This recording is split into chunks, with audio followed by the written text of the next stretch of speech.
Furries, an alternate history. Over the course of human history, man and beast have had many different relationships. Animal domestication and agriculture helped build the foundation of civilization. But how close was this relationship? And when did man want to become the animal? The earliest example we found prehistory is the Lion Man of the Holdenstein Statue, the oldest known anthropomorphic art in the world, carbon dated to approximately 30,000 BC. The most well-known furry characters of the ancient world come from Egypt, with many Egyptian gods having animal heads. Egypt is where you can find the first gay furry fanfic called Horus and Seth. The story goes that Seth was jealous of Horus, so he got him drunk and then rapes him. But Horus staged his drunkenness and catches the other man's semen with his hands and hides it. When he shows the semen to his mother to tell her what happened, his mother instructs Horus to masturbate, using his semen to lubricate Seth's favorite food, Egyptian lettuce. Seth eats the lettuce and then goes to the Divine Court to tell on Horus. Thoth of the Divine Court calls for his semen to emerge from the body of Horus, but instead the semen of Horus emerges from the body of Seth. He blushes in embarrassment and shock, and then flees. Clearly, a furry fetish story from before we knew such sexual fetishes existed.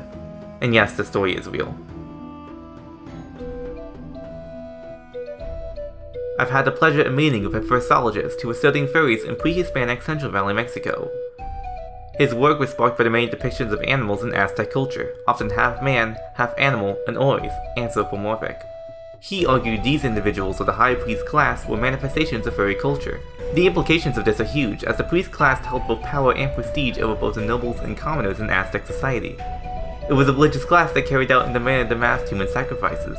He went on to claim that Aztecs are a rare example of a society led by furries. The first furry stories to have a huge influence in Western society that lasted until today were Aesop's fables, which included animal stereotypes such as foxes are sneaky and turtles are slow, to set up archetypes of characters for many other stories even today.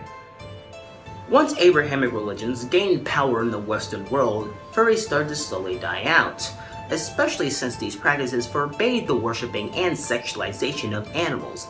This was known as the Furry Dark Age. The Dark Age of furry lasted a long time. Over 1,000 years of European history had very little humanized animals or furries, except for maybe medieval depictions of dragons that would become more relevant in the modern age. A few centuries later, imperialist empires spread into the Americas and Africa, destroying some native cultures that would include the ideas of furries, such as worshipping animals, and forced them to accept Christianity. The persecution is often still perpetuated by religious extremists to this day. These religious ideas wouldn't be questioned until the Renaissance and then the Age of Enlightenment. Some people theorize that Leonardo da Vinci might have been furry, as he'd been said to find the human form gross and unappealing. His drawing, called the Vitruvian Animal Man, also leads to this speculation. According to furry legend, Isaac Newton got his idea for gravity when a furry spirit made an apple land on his head. Though most people consider this a myth, and his ideas of gravity had nothing to do with head injuries or furry spirits.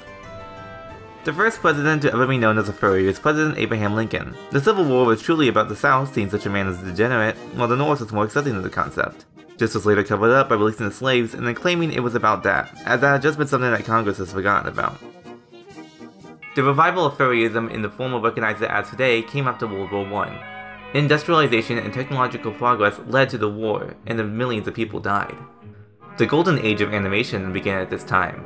Cartoons by Disney, Fletcher, and Warner Brothers had many funny animal characters playing out fun comedy skits on film, inspired by works like Aesop's Fables, with different animals fulfilling their respective stereotypes. This led to people obsessing over this new form of art, to use it for escapism or something fun to do in a depressing era.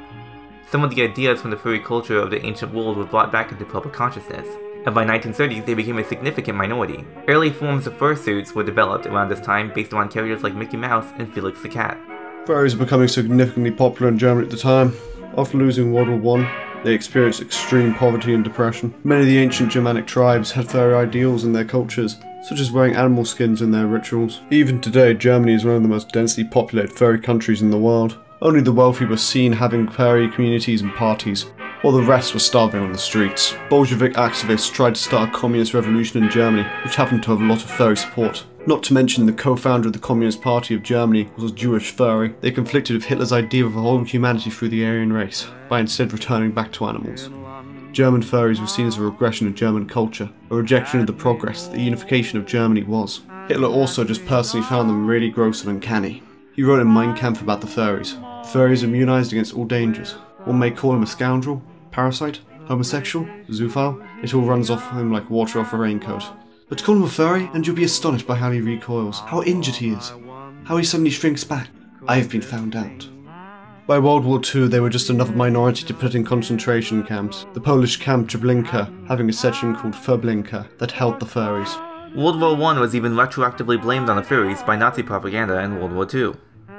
In America, the furries were seen as a German phenomenon and were often accused of being German spies, being put into internment camps with the Japanese, which led to furry culture being introduced to Japan after the war.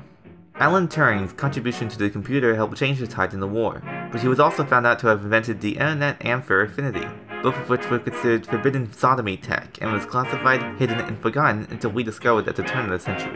However, furries that Alan Turing worked with were able to use the internet in secret and build a network across the world as it was rebuilding after the war ended. Thanks to the World Wide Web, furries no longer had to do erotic roleplay through physical mail. Furries were not allowed to serve in the military until Vietnam, where their camouflage techniques proved useful.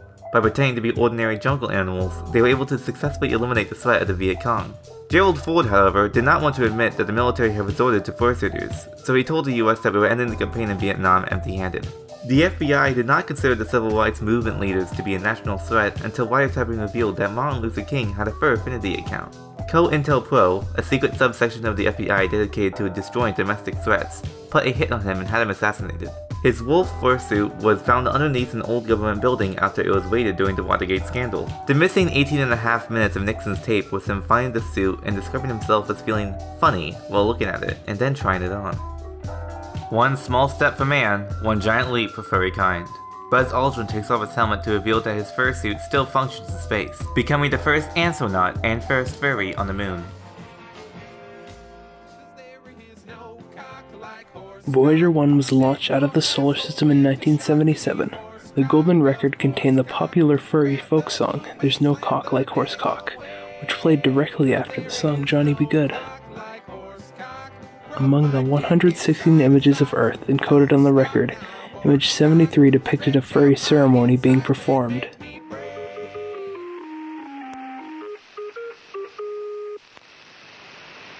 The number stations that broadcasted nothing but numbers throughout the Cold War were long assumed to be encrypted messages for spies to listen to, but were actually found out to be furry code.